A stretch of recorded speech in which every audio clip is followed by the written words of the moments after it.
And perhaps most shamefully of all, the majority of the media, many outlets in this room, decided that her murder was not worth reporting on originally because it does not fit a preferred narrative. Many of the journalists in this room spilled plenty of ink trying to smear Daniel Penny for defending a subway car from a deranged lunatic in New York City, but none of those same reporters lift a finger to write stories about an actual murderer. I got a question for y'all. Do you guys believe that if this man right here happened to be in this light rail right there, if he was in this cart right here with this young lady, do you believe that the series of events that happened on this evening would have taken place? Now, I believe that at the very least, he would have done all he could to save the girl, right? Everything he could after she was attacked by this monster. But at the very best, this man right here, or a man just like him, would have seen this situation and acted accordingly, i.e., restrain the man until necessary, which is likely the entirety of the time until police enforcement or law enforcement comes in. So here's the thing. When you give men like this possible 15-year sentences for protecting women like this, who do you think you incentivize? And of course, when you are a DEI hired judge who lets this guy go after 14 convictions, separate arrests, mind you, who do you think gets incentivized there? Right? This guy is getting upwards to 15 years for protecting women like her, while this guy gets to essentially commit 14 different crimes where he was actually caught, spends 5 years in prison, and because he writes a nice little cute letter to the judge, she lets him out so he can do this. We don't know why that man did what he did. And for Charlie Kirk to say, we know he did it because she's white, when there's no evidence of that, it's just pure race mongering, hate mongering.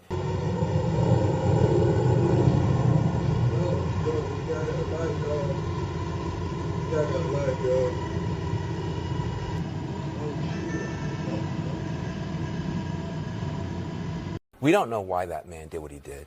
It's baffling to me that, you know, CNN is triggered over the fact that people are making assertions about it being this event here being a possible hate crime. Now, more footage is coming out that, you know, after she got stabbed, I thought it was instant death.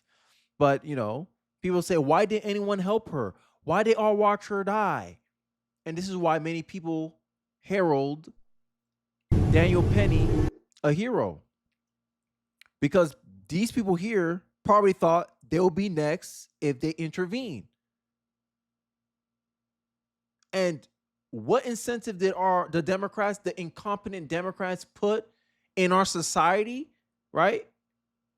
Especially in a city or district governed by a Democrat woman, liberal woman. The incentive is you help somebody, and if you hurt the perpetrator, you may end up going to jail for that.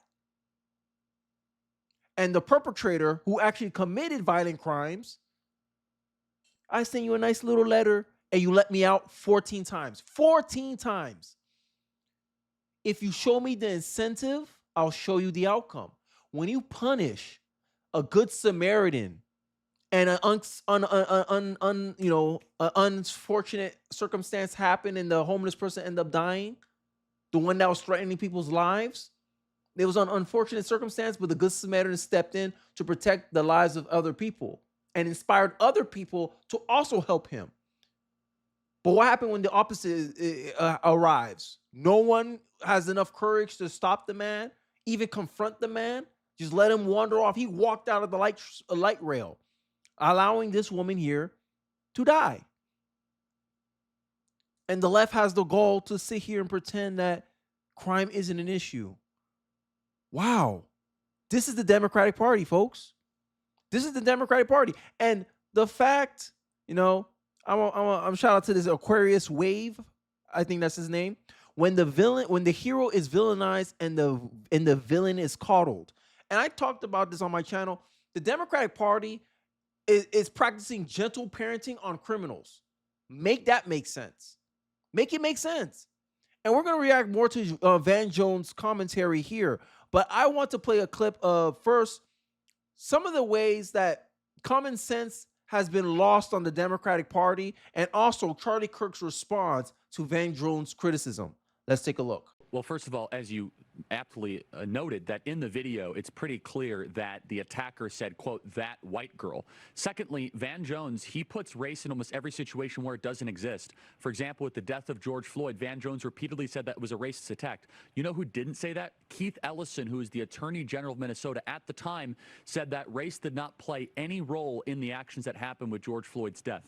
But even beyond that, and I think this is what's very important, is that we are living in a mental model and a framing post-2020. The 2020 model is that the worst thing that could possibly happen is racial attacks. Remember, even before that, Jussie Smollett or the FBI being mobilized for even the slightest whisper of a hate crime. But now, all of a sudden, when we make the left live up to their own standard of rules, there is complete silence by the entire American media. And then Van Jones goes on television and calls me a race hustler for even calling out the facts and the specifics around this case. Now, this is quite interesting, because why is it the media was so quiet on this?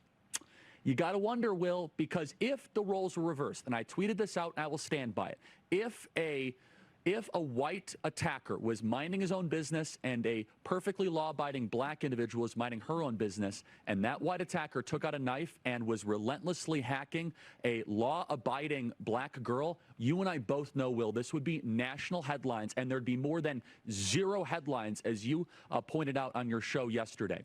And so Van Jones, he wants to keep on trying to find racial motives that don't exist, and he ignores them when they're in broad daylight in front of him on recorded video and a horrendous attack such as this. The media doesn't care about this, and we should start asking why. I want to be clear that, like, law enforcement isn't to prevent crime. Law enforcement solves crime, okay? That is what they're supposed to do. They are supposed to solve crimes, not necessarily prevent them from happening. Okay. And she is a sitting member of Congress. These are the type of politicians you get when you focus more on skin color and gender over competency and basic common sense. She's helping draft legislation for this nation. I'm going to give you a perfect example and show you how stupid what she just said was. Okay, what did she say? Law enforcement isn't to prevent crime. Law enforcement solves crime. All right, let's use her logic and let's apply that to a mass shooting. A shooting at a school. So if there's a shooting at a school, the officers would just sit in the parking lot until the shooter ran out of bullets. And then they would just stroll up with a clipboard afterwards to collect evidence. Because remember, they're not there to prevent crime. They're there to solve it. I'm going to say this again. This woman is in Congress. This is what voting Democrat gets people.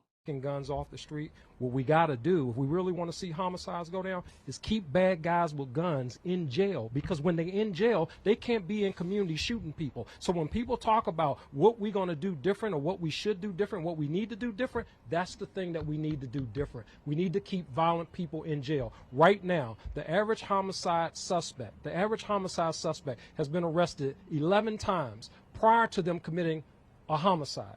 That is a problem. That is a problem. And this is one of the reasons why I called socialists and a lot of these progressives just hustlers. They're just hustlers. They hustle on problems. They don't have no actual solutions. They keep pushing for the same thing over and over again, and the results don't work. You saw from the intro or the segment I just showed you, Charlie Kirk explained a possible motive. Why do the media don't want to talk about stuff like this? Because it goes against their whole push of restorative criminal justice, right? Social justice reform. It goes against all that. And J.D. Vance, he put something, a quick tweet out that I completely agree with. And this is some of the reasons why I'm turned off by the Democratic Party. The Democratic Party believes they know what's best for people, but when you implement the system, it creates nothing but chaos. They have good intentions with this policy, but the outcomes are nothing. A bunch of radicals getting jobs they're not qualified for. The big lie that Democrats told about violent crime is that it's systematic and therefore no one's really responsible. If the system is to blame, then you must fund a bunch of nonprofits that don't do anything besides give jobs to unqualified radicals, right? And this is the DEI hustle too. The DEI hustle is running the same thing. You can't fix the fact that there's certain degrees in college that doesn't have a single black college graduate. And that individual have to do the work to get those degrees, no matter of rigging the game in your favor, no matter of DEI will fix that. That's a problem that black Americans have to fix, not the government. The reality is that the gross majority of violent crime is committed by a very small group of people, and we should be throwing them in jail, right? But social justice reform rejects that notion. And one of my main commentary on this channel is that when you have a theory in reality, and reality is showing you that your theory is wrong, you must accept that your theory is wrong. But not a Democrat. The Democrats are so insane. They'll double down, triple down on these useless progressive policies so they can show face. And this is why I talk about, it's my number one criticism for liberals, progressives, Democrats, and liberals, is that you guys care too much about optics. You care too much about looking good than actually doing good. I'll say it again. Democrats are not worried about tyranny in D.C. They're terrified that within 6 months, Trump will have demonstrated that it does not take billions in progressive programs to make a city safe. It just takes enforcing the law while protecting the innocent. Exactly. Instead of allowing black thugs and criminals to terrorize the black community, you put heavy police presence, no matter what the crybabies on the left says, and you protect the innocent, law-abiding black people that is the majority of the black American population. But we got black liberals doing this game, this song and dance, because they're trying to what? Justify having a job. Justify you donating money to their nonprofit to try to fix a problem that's a figment of their own imagination, which can never be fixed, right? And this is why they always have to find some new grievance to cry about, to whine about. But I don't want to talk too long. I want to get into this segment, which is getting a whole lot of clicks, a whole lot of reactions. Van Jones, I'm not ashamed, but you should be. You're part of a media cabal that tried to silence this story because they exposed the gross incompetence of Democrats. Is it true? I believe so. The so-called criminal justice reform, you and other talking heads on TV are complicit in the revolving door that lets these murderers roam free on our streets to mob and murder. Secondly, there's no George Floyd criminal justice reform because it has been a disaster and cooler heads eventually prevailed when we started challenging the DC media establishment. George Floyd died of a drug overdose after a lifetime of destroying his body with illegal substances. BLM burned down America's cities and terrorized businesses for a criminal who didn't cooperate with police. His friends did, and they are alive today. How many black and brown people died post-Floyd because police were afraid to go into urban neighborhoods for fear of being scapegoated if anything went wrong? Show me the incentive and you show you the outcome. And this is where my whole video is. The whole TLDR of this video is essentially Democrats' incompetence and their policies drive bad incentives that gives bad outcomes. All you have to do is look at Chicago, look at DC, look at the top 30 cities with the most crime. 27 of them are run by Democrats. That means 97% of cities with the worst crime in America are run by Democrats. And you expect a smart, critically thinking individual that's paying attention to the outcomes of policy driven by both sides to side with the Democrats' solution, the Democrats' approach to solving crime. Yeah, okay. Once they called attention to it. So certain people have been looking for an opportunity to find a case like this, to make a point like this. I want to play, this is Charlie Kirk, why he says this hasn't gotten a lot of attention.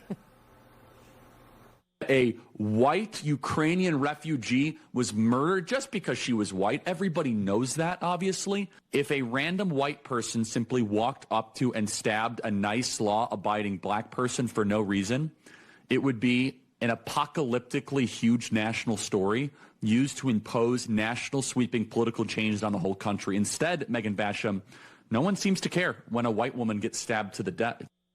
Wow. He said white a lot. Well, we are talking about it here. I mean, you want, like, look at the sidebar comments. Oh, he says white a lot. You guys see black a lot. Oh, black man in America, white. And y'all say, y'all pot calling kettle back. How many times they were talking about white supremacy, white supremacy, white supremacy? And the point we're bringing with George Floyd, Daniel Penny, is that when a certain, like when you can make a certain framing about events that's going on, right? Daniel Penny killed a homeless black man who was just crying out for help. That was the narrative you guys were spinning on CNN and all these other left-wing news outlets, right? And all of a sudden, your pattern of behavior has changed because a certain individual is the race don't make sense anymore for you because you guys want to highlight a certain story. And Abby Phillips trying to sit here and pretend that it's rare that a black perpetrator victimized someone of another race is laughable. Because if you look at stats, black on other race crime is more prominent than white on other race crime. If we take the left-wing version of framing of things, if someone of a different race attacks and assaults you, we have to consider the race angle. But all of a sudden, black man kill Ukrainian refugee, all of a sudden that angle ain't coming into the picture. I wonder why. Liberal bias. And I talk about it heavily on this channel, how liberal bias is corrupting and destroying the news. It's not here to inform you. It's here to give you a narrative. And we have to keep these people honest. Because they wouldn't be covering it. And the guy in the panel made a good point. If this didn't go viral online, the news media would not cover it. The only reason they're covering it is they're seeing how certain conclusions people are having, the criticism that they're receiving, and the fact that Donald Trump spoke about it in the White House is the reason why they're covering it now. And literally a day, probably a couple hours, this was probably shot 2 nights ago or something at the time of me recording this video. And Charlie Kirk gets vindicated about his conclusions. At first, Charlie Kirk's conclusion was merely a claim. And then it got proven more. It has more weight, more validity. Now what Van Jones going to say? Is Van Jones going to apologize? Hell no. And this is the charlatans of the Democratic Party. The incompetence of the Democratic Party. You saw it. I just showed you a segment. Jasmine Crockett telling you that it's not the police job to prevent a crime. If a police see you, oh, I got to make sure he actually gets you. Okay, he got you. Now I'm going to deal with it after you're dead. Sad world we live in. But this is the incentive structure that Democratic policies push on us. But I digress. Let's get back into the video. Wow. He said white a lot. Well, we are talking about it here, so I guess True. I don't think that's fair. Look, being in the system, because I have represented people who are mentally ill, and here's the balance. The balance is taking away people's freedom versus evaluating their mental illness. And New York City, there are a lot of programs for people who are mentally ill. This is why I'm a conservative, because a part of me is like, if you're not mentally, healthy enough, you can't really move freely. Like, we don't expect you to. There's a reason why people try to plead insanity when they commit something horrific, because you get a lesser sentence, because we believe you lack less of a self-awareness of what you're actually doing. And I believe insane asylums need to come back, because we used to have this long time ago. I don't remember when. Someone in the comment section will remind me. But I honestly believe society was better when we had insane asylums. But this is also on the left, because the left normalize mental illness and try to make it normal, tolerable in plain society. You got people thinking that they're men thinking that they're women. This is the ridiculousness incentivized by the Democratic Party. They have to want to be there. Yeah, and it's about forcing them to be there. When you are mentally ill, you have a hard time knowing that you are mentally ill. But also, people like Charlie Kirk, Van, they've been looking for opportunities to make this some sort of like reciprocal George Floyd situation. And that's the part that that's just political spin from a liberal. Come on, Abby, come on. That's a political spin from a liberal, because there's a black woman, 19-year-old black woman got killed by a 40-year-old illegal immigrant. If I remember correctly, I forgot where the place is at, but it happened around the same week that this story was going viral. So if you don't like the fact that we're using a black man, okay, we'll put it in illegal, because these stories are examples of some of the things that conservatives caution about some of the negative outcomes of sanctuary cities, soft on crime. This is our I told you so moment. And it sucks that these things have to happen just to give more validity to our point, so people actually take us more seriously and not take you so seriously. Because these political games, they don't matter anymore. They don't. The results matter. And this is why more and more people are starting to coming around with, okay, maybe Trump needs to send the National Guard. Maybe Trump really does need to do this. They may not like the approach, but you can't argue about the result, because what's the alternative? What's the alternative? What's the alternative way that Democrats are going to deal with crime? Oh, after we arrest you 13 times, we're going to release you again. After 11 arrests, we're going to release you again. Oh, we're going to do no cash bail, so you can just sign some papers and you're back on the street, so you have another opportunity to commit another crime. Does that sound like a better alternative to what Donald Trump is doing? No. But I digress. Think he's almost giving away the game, and it's sad to see a lot of people going along with it. Let me just say a couple of things. One is, what happened to that young woman was horrible, and it's everybody's nightmare. If you're in any public space, a subway, whatever, that something bad is going to happen to you or somebody you care about. So it does strike a chord. We don't know why that man did what he did. And for Charlie Kirk to say, we know he did it because she's white, when there's no evidence of that, it's just pure race mongering, hate mongering. It's wrong. Then he says that if something like that had happened the other way, there would be sweeping changes imposed on society. Where is the George Floyd police? I don't think he said sweeping changes. I think it was more of it will get national attention, national news attention, because at the end of the day, it fits a narrative that you want to push out. And this is the criticism that you guys are getting triggered over, especially Van Jones, because Van Jones is one of the #1 race hustlers. As a black man in America, fake crying on TV and on stuff to garner sympathy. People are tired of it. We're going through we're going through all the fatigues today. The victim fatigue, the liberal fatigue, the Democrat fatigue, the progressive fatigue, the racism fatigue. We tired of all of that. Get ish done. And I think that's where America's heading. And Democrats, y'all ain't waking up to the game yet. Act. It didn't pass. Even when you had a white police officer murder a black man on live television, the whole world saw, there were no sweeping changes. In fact, not one law was passed at the federal level. So I think that's an important thing to point out. The other thing is, you mentioned the thing about cashless bail. I think this is a big challenge that we have. Would you have felt better if there had been cash bail and the mom had come and put down $1,000 to let him out? The point. No. See, this is my problem with liberals. They always use their imagination and pretend it's reality. If a conservative was saying that, we would have said he would have no bail. Like he won't even have the opportunity to do bail, right? But the fact that the liberals say, "Oh, we should remove cash bail as a whole," it makes the problem even worse. We're seeing you as lowering the threshold for punishment. If you want to walk free after you did that, you better pay a hefty fine to get out. And certain crimes, you can't, you staying right here, buddy. You staying right here. I'm just tired. I'm tired, bro. I'm tired of this. Yo, get something done. And when Republicans try to do something done, they cry racism, all this crap. No one cares anymore. And black liberals, the criminal justice folks, y'all were warned. Conservatives been warning about this for I don't know how long, since Larry Elder was a kid. They've been warning about this. Eventually, black people are gonna race hustle way too close to the sun, and America's gonna be like, get this.